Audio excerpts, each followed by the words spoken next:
Hi, I'm Stuart Miller. I'm a docent here at the Second Presbyterian Church. As most of the docents here will tell you, it is almost impossible for any one of us to say, oh, this is my favorite window, because all of them have their own unique splendors.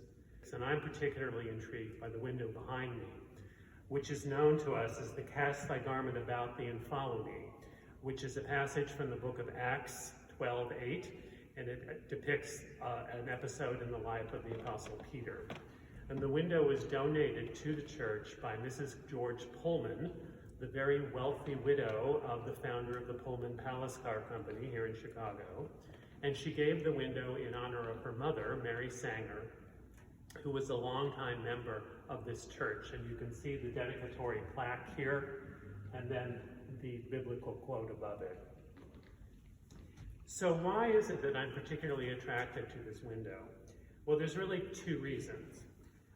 While our church is justly famous for having 9 windows made in the Tiffany studios, and while Louis Comfort Tiffany was certainly one of the outstanding artists of his day, and particularly when it comes to working with glass, there were many other artists and designers and studios working in glass at about the same time. And one of them was the designer of this window, Louis Millet. He was an important artist and architect here in Chicago, where he spent most of his career. And for many years, he had a firm of Healy and Millet that worked to provide windows, mosaics, and other decorative pieces for their buildings. And Millet frequently worked with Louis Sullivan, one of Chicago's most famous and well-known architects, on many of his structures. Most notably, the one that's still around that you can see today is the Auditorium building. Also, Millet had a very significant contribution to the design of the glass dome that you can see in the Grand Army of the Republic Rotunda, which is in the Chicago Cultural Center.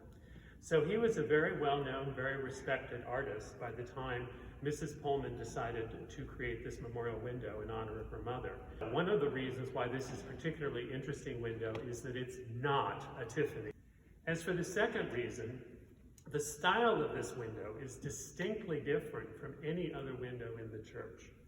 And that's because it's based on some of the same designs that were evolving out of a group called the Vienna Secession, which was a group of artists in 1897, typically based around in Vienna or the environs, and they banded together to promote the idea of what they would have considered modern art. That is, they rejected the historical styles of the period, and they were very much influenced by the arts and crafts movement, as was the designer of our sanctuary, Howard Van Doren Shaw.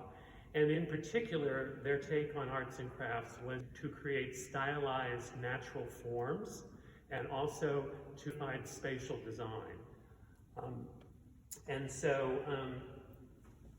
These ideas are expressed in many of the work of the Vienna Secession, and one of them was an artist named Koloman Moser. We know that Louis Millet must have known about Moser because Millet had been hired by the St.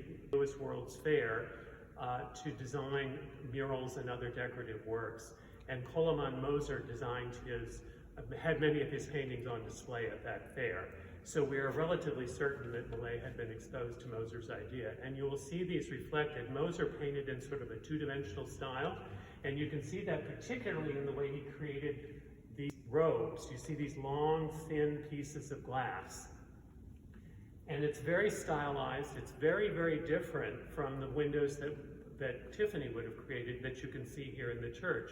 Tiffany used what we call drapery glass, which is molding glass to make it look exactly like folds of cloth.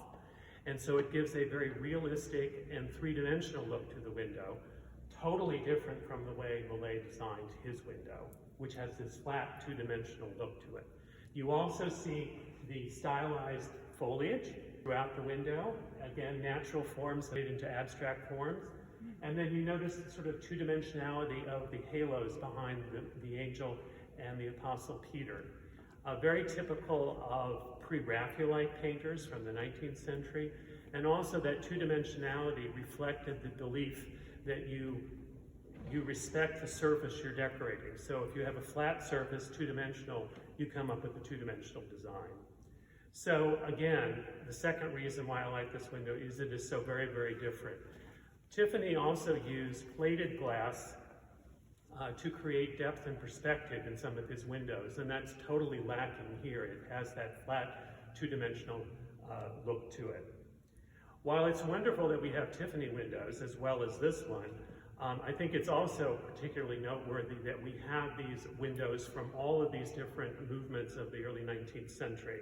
So I would encourage you to come and look at the windows on your own to see the breadth that we have here in our church.